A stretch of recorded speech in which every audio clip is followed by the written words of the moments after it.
আসসালামু আলাইকুম viewers, welcome back to my channel. আমার গত ভিডিওতে আমি এই আমব্রেলা ফ্রকটি আপনাদেরকে তৈরি করে দেখিয়েছি কাটিং এবং সেলাই, এবং এর সাথে আমি একটি প্লাজো তৈরি করেছি।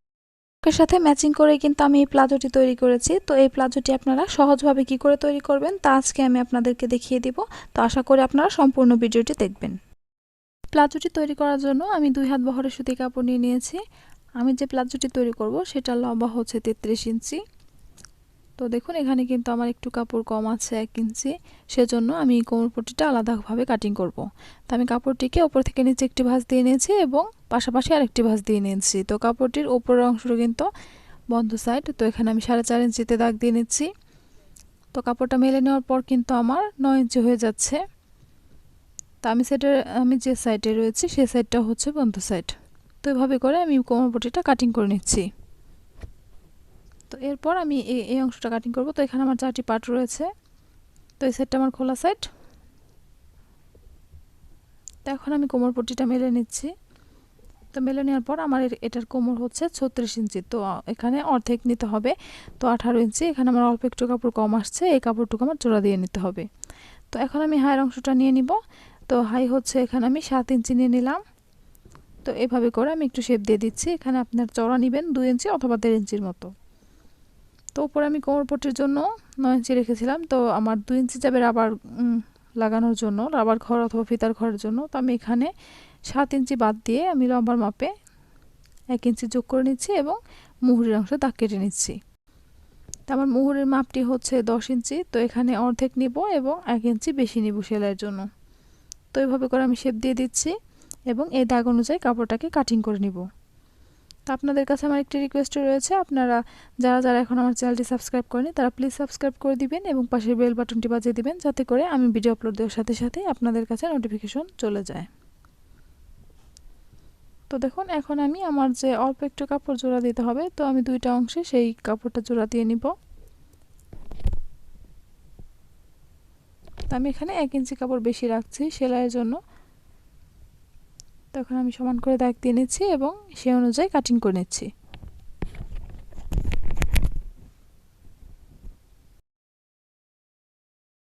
তো এখন আমি সেলোয়ারটাকে সেলাই করা দেখিয়ে দিব। তো এখানে আমার সম্পূর্ণ সেলোয়ারের অংশটাই রয়েছে। আমি প্রথমে কোমরের অংশটা সেলাই করব। তো আপনারা কাটিংয়ের সময় দেখেছেন এখানে 2টা অংশ জোড়া পড়েছে। তো আমি এই অংশ দুটাকে প্রথমে জয়েন্ট করে দিব। তো দেখুন আমি অফ ক্যামেরায় অংশ দুটোকে জয়েন্ট করে নিয়েছি। এরপর আমি কোমরপট্টির সাইডে দিয়ে একটি সেলাই বসিয়ে দিব।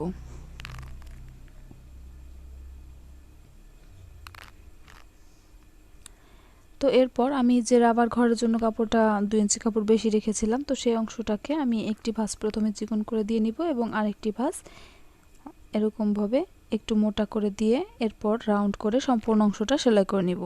তো আপনারা যদি ফিতা ইউজ করতে চান তাহলে আলাদা করে ফিতার ঘর তৈরি করে নেবেন, আর যদি রাবার ইউজ করতে চান তাহলে এরকমভাবে সেলাই দিয়ে অল্প একটু অংশ ফাঁকা রেখে তার ভিতর দিয়ে রাবার ঢুকিয়ে নিলেই কিন্তু হয়ে যাবে।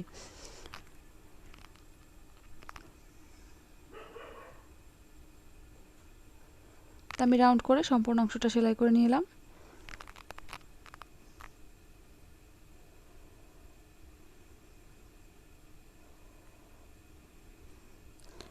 তো দেখুন এরপর আমি এই অংশটা মেলে নিচ্ছি।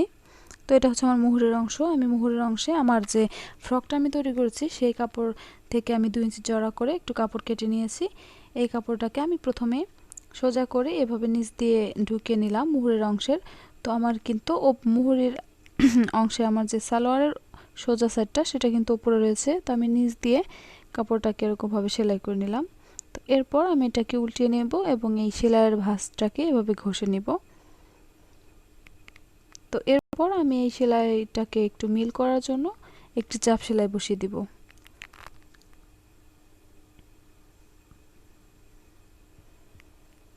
তো এখন আমি এই কাপড়টিকে একটি ভাঁজ দিয়ে নিব প্রথমে। তো আমি এখানে একটু চড়া করে দিচ্ছি। তো আপনারা ইচ্ছা করলে কিন্তু আরো চিকন করে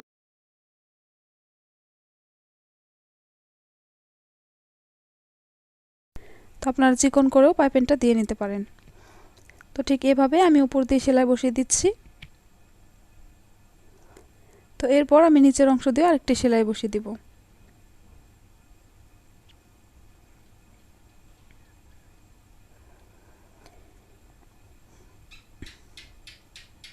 তো দেখুন এরপর আমি আমার ফ্রকটা সেলাই করার সময় যে ডিজাইনটা দেখিয়ে দিয়েছিলাম, তো সেই রকমভাবে আমি এরকমভাবে ফুল তৈরি করে নিয়েছি। তো এটাকে আমি এখন সেলাই করে নিব। তো আপনারা আমার যারা যারা আমব্রেলা ফ্রকটি কাটিং ভিডিওটি দেখেননি, তারা ডেসক্রিপশন বক্সে লিঙ্ক দেওয়া আছে, সেখানে ক্লিক করে দেখে নেবেন। তো আমি আমার দুইটা পায়ের অংশই কিন্তু এরকমভাবে তৈরি করে নিয়েছি। এখন আমি এই দুইটা অংশকে মিলিয়ে নিচ্ছি এবং হায়ের অংশটা সেলাই করে নিব।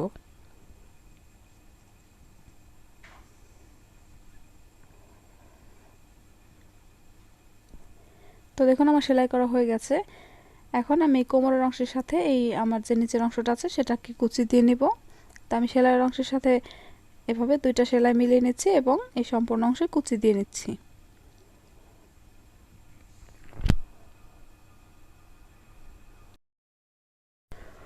তো আমি কুচি দেওয়ার সুবিধার জন্য আমি কিন্তু এই দুইটা কাপড়েরই মাঝের যে মিডল পয়েন্ট আছে সেটাকে চিহ্ন দিয়ে রেখেছিলাম। এই দুই মিডল পয়েন্টে মিলিয়ে আমি মাঝে যে কাপড়,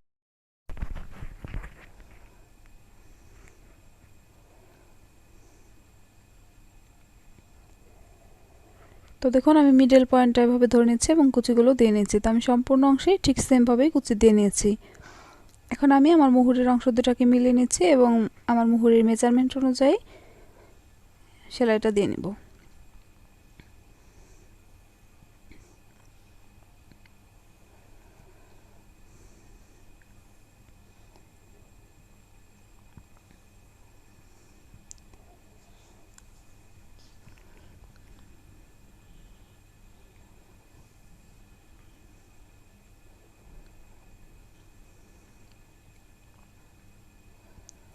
তো আপনারা এখানে দুইটা সেলাই ইউজ করবেন যাতে ওঠা বসার সময় সেলাইটা ফেটে যাওয়ার সম্ভাবনা না থাকে।